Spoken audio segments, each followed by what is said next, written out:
And this is your lecture or part one of the lecture on chapter 16. And chapter 16 is entitled Measuring the Cost of Living. Basically, in this chapter, what we're going to do is learn about another way of measuring inflation. Specifically, this other way is called the Consumer Price Index or CPI. What we're going to learn about is what, when, how, about CPI, maybe some problems associated with measuring CPI. Okay. And what we use the CPI for, we could use it to correct certain measures, right? Purpose of the chapter, again, it's just to learn about CPI. Okay. Oh, and we're going to compare it with the GDP deflator as well.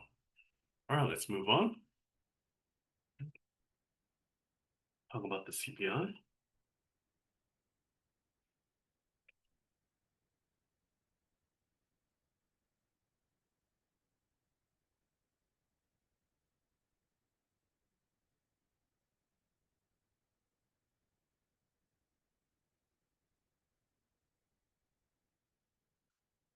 Okay, CPI, Consumer Price Measure, Index, Consumer Price Index. It's a measure of the overall price of the economy. Basically, it's a measure of the cost of goods and services bought by a typical consumer. So what we do is we create, or actually Bureau of Labor Statistics, it's a government agency, and what it does is it creates this basket of goods and services that a typical consumer would buy. And it calculates how much this typical basket costs every month. Okay. And if the price goes up, then we could say, oh, we have an increase in the prices or inflation. Price goes down, we have a decrease in prices or deflation. Okay.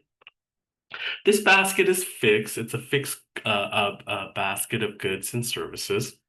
And it's because if we change the basket, well, the value or the cost of the basket could go up just because of its composition of goods and services. For example, very simple one. If we went from having one orange to say two oranges in this basket, then the prices went up simply because the number of oranges in the baskets changed. Okay. Let's see. Okay. Um, for, for this basket of goods and services, what we have is uh, basically the cost of say a base year. Okay, and whatever the base year is, we're going to set that to 100, and everything else, all other years, the cost is going to be the cost of the basket in that current year divided by the cost of the base year, so that it would be either greater than 100 or less than 100. The base year, if you do the cost of the good for that base year divided by the cost of that base year, it'll just be 100. Okay, and the formula for the inflation rate is the following.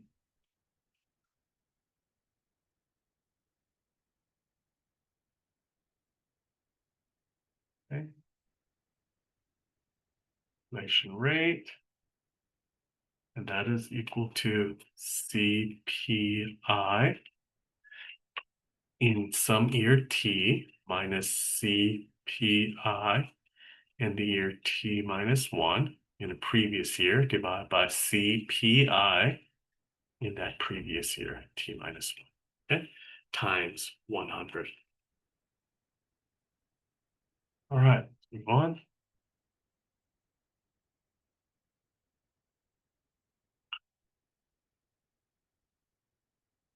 Um, this is what the cost composition of a typical basket looks like. You could see about 42% of the costs are from housing. The next biggest one is, say, food and beverages, about 15%. Oh no, transportation is 15.3.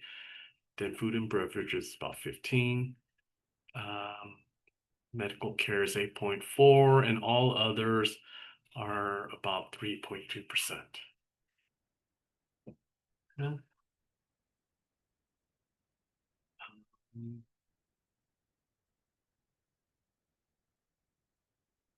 yeah. There's something called core CPI, and it's a measure of overall cost of consumer goods and services, excluding food and energy. And we have something called the PPI,